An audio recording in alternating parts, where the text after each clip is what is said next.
Hey, this is MacGuirtose, the demo reel for a position as a science host. Now, I thought, of course, for a science host position, I'd want to talk about something scientific. So what I decided to talk about here is this interesting subject, liquid nitrogen.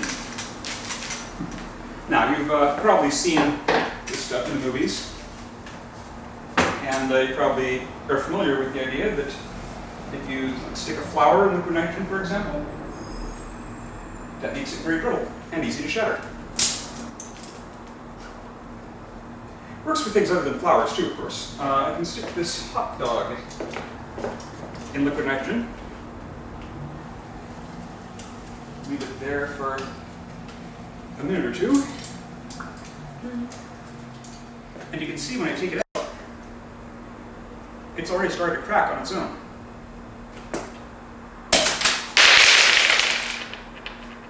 Yeah, that's, again, liquid nitrogen. And it's not very cold. Just how cold is liquid nitrogen? Well, nitrogen boils at a temperature of about negative 196 degrees Celsius, or negative 321 degrees Fahrenheit. So the answer is pretty dang cold. Now, when I was a teaching assistant at USC, there's one lab that I taught that involved measuring things at multiple temperatures. So the students there would use liquid nitrogen, they'd use boiling water, and they'd use freezing water. And I always used to like to ask the students, what is the most dangerous thing you'll be using in today's experiment? Well, inevitably, they would answer liquid nitrogen. And I would tell them, no, I think the most dangerous thing we'll be using is boiling water, because I wouldn't do this with boiling water.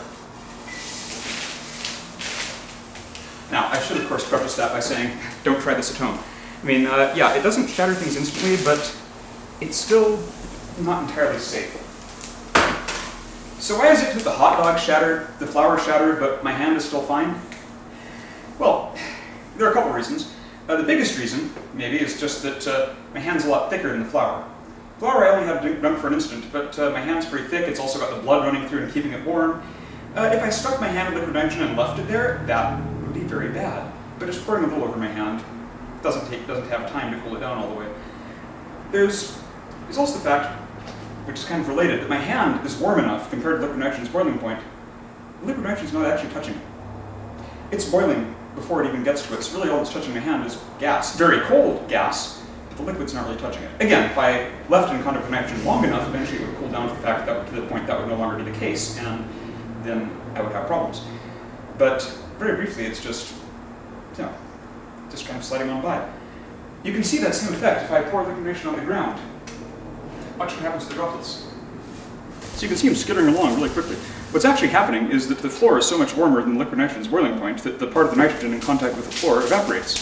So you've got the drops of liquid floating on cushions of gas, like miniature hovercrafts or like the puck on an air hockey table. By the way, the vapor you're seeing, that's not nitrogen. Nitrogen's invisible. It's all around us. It makes it more than 70% of the atmosphere. You can't see the nitrogen.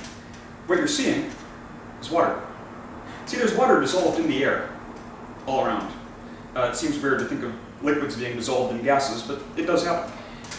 The thing is, the warmer the air is, the more water it can hold. And that's true not just of air and water, that's pretty much true of solutions in general. That means the air that comes close to liquid nitrogen, while it cools down, it can't hold as much water, so some of the water condenses into miniature droplets. So you'll see the same effect whenever anything is really cold, not just liquid nitrogen. You see the same effect with dry ice, even really cold freezers, and of course, your breath on a cold winter's day, although not here in California. But of course, that means that the bigger the temperature difference, the more vapor you should see. So if I pour liquid nitrogen into boiling water, or water that's close to boiling, I should get a really big boom of vapor. There you go. So, there's actually a lot more I could say about liquid nitrogen, some other fun things I could do with it, but I think I don't want the demo reel to get too long. So for now, I hope this has been entertaining and somewhat educational. This is MacGuirtose, signing off.